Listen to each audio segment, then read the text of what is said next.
Oke, selamat halo. Selamat halo tuh apa sih? Halo, selamat malam, selamat siang, selamat pagi, selamat sore, kapanpun kamu nonton video ini. Kembali lagi bersama Rangga Pranendra di channel Rangga Pranendra, channel yang sudah lama tidak diupdate dengan konten-konten baru, saking tidak ada waktunya ceritanya. Sekarang berhubung saya lagi di rumah aja dan menjadi banyak waktu luang, jadi marilah kita isi waktu-waktu ini dengan produktif kembali di YouTube. Di video ini saya mau membuka segmen baru, open discussion, dimana saya membuka diskusi, bikin diskusi terbuka dengan para penonton saya. Dan topik pertama untuk video ini adalah tentang kegelisahan saya juga, yang kebetulan kemarin ke-expose di kolom komen di YouTube mengenai konten-konten saya sekarang yang sudah tidak laku dulu, sudah tidak sebanyak dulu viewersnya. Hal itu dikarenakan saya menyingkirkan satu elemen penting dalam channel saya ini yang kita sama-sama tahu itu apa. I want you. Nah, kemarin itu dalam video terbaru saya ada komen masuk yang isinya input bagus banget dari Abdurrahman Ali. Mas, ini saya izin untuk dibuka di sini ya komennya untuk membuka topik bersama. Beliau bilang gini, kalau gue perhatiin tiap abang bikin konten sesuai idealis abang yang sekarang tuh view-nya masih belum bisa ngalahin konten lawas abang yang cover lagu-lagu JKT bang. Entah kenapa gue sebagai viewer sekaligus subscriber lu agak nggak tega gitu ngelihat view-nya bang. Jangankan kamu, saya juga nggak tega. Intinya sekedar masukan aja bang, terserah sih mau didengar atau enggak. Kalau bisa abang bisa selingin konten abang sama konten-konten cover lagu JKT lagi bang.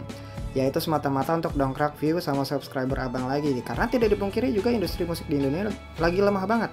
Mungkin sekarang yang bisa membantu salah satu ya media YouTube ini bang. Nah, agak sayang aja bang karya abang yang bagus-bagus itu, tapi nggak berjalan beriringan dengan viewer dan tentunya jadi sepi income via AdSense.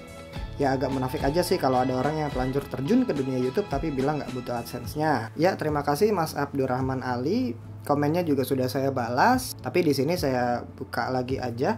Pertama-tama kan dia bilang saya bikin konten sesuai idealis saya. Konten idealis tuh maksudnya kayak gimana tuh ya? Karena berbicara tentang idealisme, umumnya kan ketika ada kasus di mana si A berubah, si A pendengarnya jadi tidak sebanyak dulu karena dia idealis. Nah, itu biasanya kan artinya lagunya berubah, warna lagunya, genrenya berubah gitu-gitu. Makanya disebutnya oh dia idealis banget, makanya berubah. Nah, kalau di sini saya berpikir sepertinya karya yang saya bikin dari zaman dulu sampai sekarang, sampai yang paling baru pun sepertinya tidak mengalami perubahan genre apapun, warnanya pun mirip-mirip gitu. Mungkin yang dimaksud sama Mas Abdurrahman Ali ini adalah idealisme saya, di mana saya membuang salah satu elemen yaitu JKT48.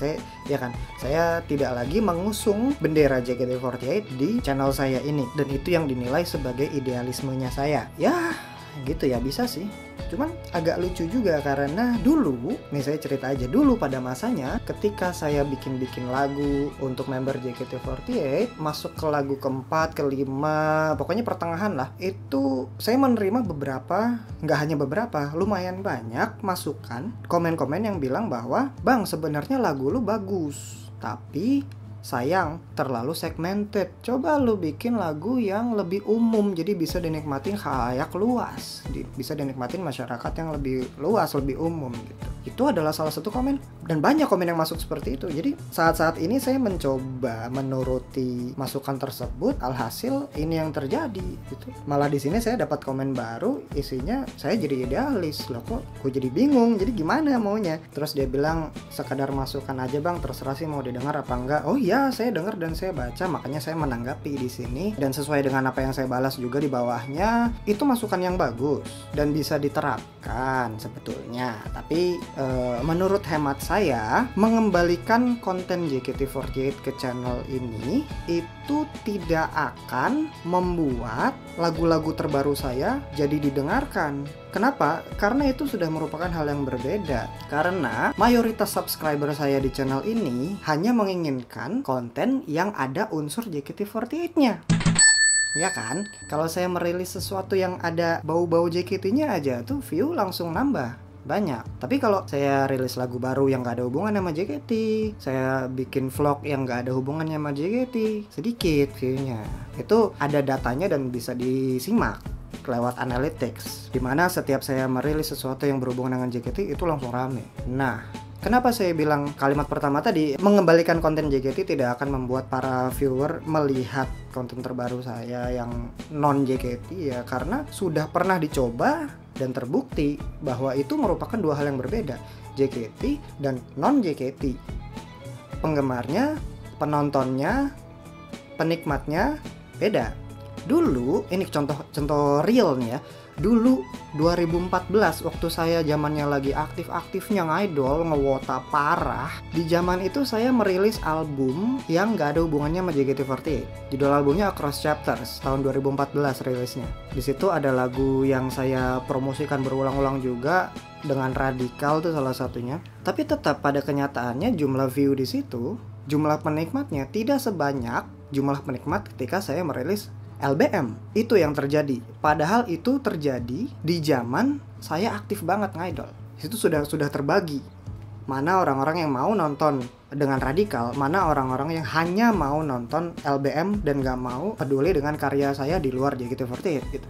Nah, berangkat dari itu aja kita sudah bisa memperkirakan bahwa misalnya saya kembali membawa konten JKT ke channel ini, saya aktif lagi mengupload sesuatu yang ada hubungan dengan JKT48, kemudian setelah itu saya merilis single berikutnya yang gak ada hubungan sama JKT, ya akan terjadi lagi, view-nya dikit lagi. Jadi masukannya Mas Abdurrahman Ali ini nggak tahu ya, menurut saya agak kurang bisa diaplikasikan gitu kalau di sini. Saya kadang jadi bertanya-tanya. Padahal menurut saya ini menurut saya pribadi ya, secara kualitas lagu, secara aransemen, secara produksi, LBM sama lagu-lagu saya yang non JKT itu 11-12. Nggak jauh berbeda. Lantas kenapa mereka berbeda jauh banget dalam hal penontonnya, jumlah view-nya, jumlah listener-nya? Padahal dari segi genre dan materi menurut saya nggak terlalu jauh bedanya, bahkan malah nggak beda sama sekali. Contoh nih ya, contoh lagu LBM. Tidak sebelum semua terlambat. Sama lagu saya yang baru. Apapun akan kujalani. Semua harus dimulai dari. Secara kualitas nggak jauh beda kan, harusnya kan. Contoh lagi LBM. Pertanyaan ku utarakan. Lagu saya yang baru. Saat kita berdua. Mirip-mirip gitu loh. Secara warna lagu ya, secara genre. Tapi ya itulah. Ya yang saya tangkap ya, kenapa LBM itu banyak yang dengerin ya, karena waktu itu saya sudah dapat pasarnya, sudah dapat wadahnya. Ini adalah wadah ini ya, dan mayoritas ngerti JKT48, maka mereka suka diberi lagu-lagu yang berhubungan dengan JKT48. Maka ketika dikasih lagu yang umum nggak masuk. Nah itu kenapa nggak masuk? Ya karena nggak ada JKT-nya. Padahal ya itu sekali lagi yang saya bilang, secara materi tidak banyak berubah. Saya tidak se-ekstrim band-band yang emang bener-bener banting setir dari album awal-awal mereka begini, lalu makin kesini makin ngikutin pasar jadinya begitu. Apa sih gue gerakannya? Contoh Linkin Park itu mereka dulu kan kayak gini lagunya. I tried so hard and got so far. It's like a paranoid broken over my path. Nah, terus album terbaru mereka tuh warna lagunya jadi begini.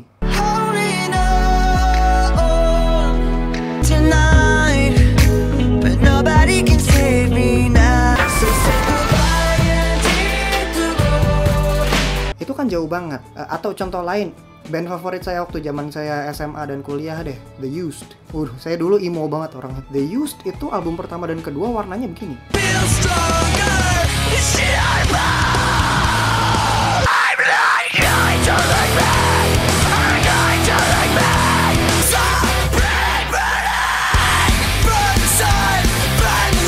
Lalu album terbaru mereka warnanya jadi begini.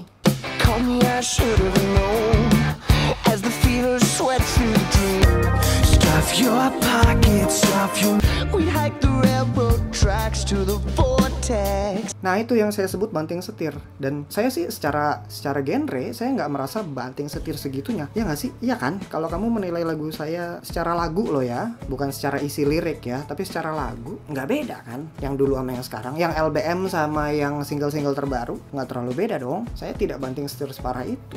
Nah begitu tanggapan saya, yang kemudian ditanggapi lagi oleh Mas Abdurrahman Ali ini. Dia bilang gini, kalau sudut pandang gue, kenapa karya-karya abang yang dulu itu kurang naik view-nya dibanding cover-cover JKT? Sederhananya lagu-lagu abang pada saat itu masih belum bisa diterima di kalangan penikmat musik Indo pada saat itu. Pahit memang, tapi kenyataan nggak bisa dihindarkan. Nah makin kesini yang gue perhatiin, karya abang juga nggak lepas dari irama-irama Jepangan yang menurut gue makin bagus di kalangan pecinta aliran J-pop. Tinggal mungkin lebih disederhanakan lagi untuk lirik-liriknya, karena umumnya orang Indo lebih suka lirik yang sederhana. Ya kalau itu kan pendapat pribadi ya kayaknya, dan masukan juga ya. Oke, saya berterima kasih atas masukannya. Masukan yang bilang mungkin lebih disederhanakan lagi untuk liriknya, ya saya coba. Atau ya kalau single saya yang paling baru nih, kemarin baru rilis, yang judulnya Mengubah Dunia, itu liriknya udah sederhana belum tuh? Coba disimak ya. Saya rasa itu liriknya jauh lebih sederhana daripada Lydia Mau Apa, ya nggak sih?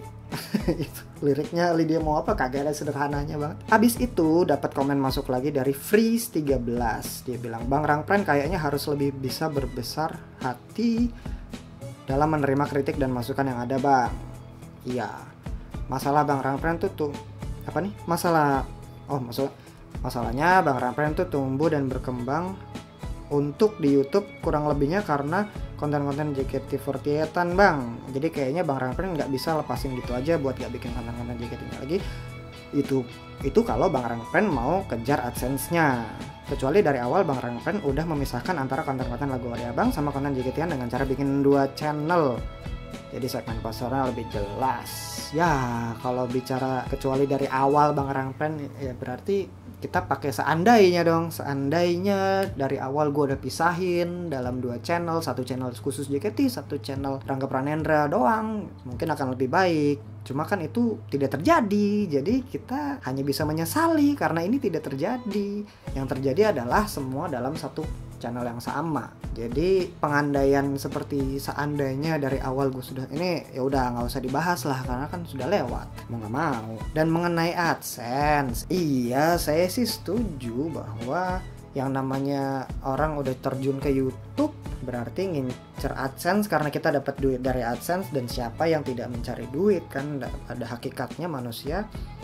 Nah kita bicara hakikat gini, nyari duit.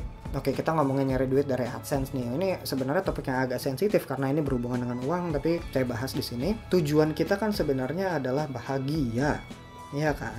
Iya dong, tujuan kita itu bahagia. Semua orang ingin bahagia dengan caranya masing-masing. Nah, cari duit dari AdSense itu bukan tujuan kalau buat saya dong. Itu adalah cara untuk mencapai tujuan. Tujuannya apa? Bahagia.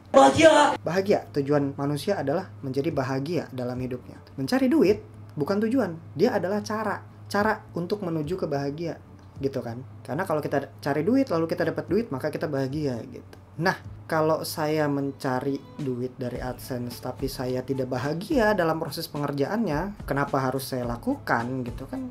Itu sudah bertentangan dengan tujuan saya. Orang saya maunya bahagia, semua orang maunya bahagia. Cari duit ini bisa dari mana-mana gitu kan, nggak harus cuma dari AdSense doang. Iya benar tadi katanya nggak munafik bahwa saya bikin YouTube ini untuk cari AdSense. Ya sebenarnya yang diincar kan banyak ya, ada duitnya, ada popularitasnya, ada kepuasan dalam berkaryanya. Lately kebanyakan yang ini sih, karena saya bikin lagu dan saya mau orang dengar, jadi nggak selalu tentang duit sih kalau saya.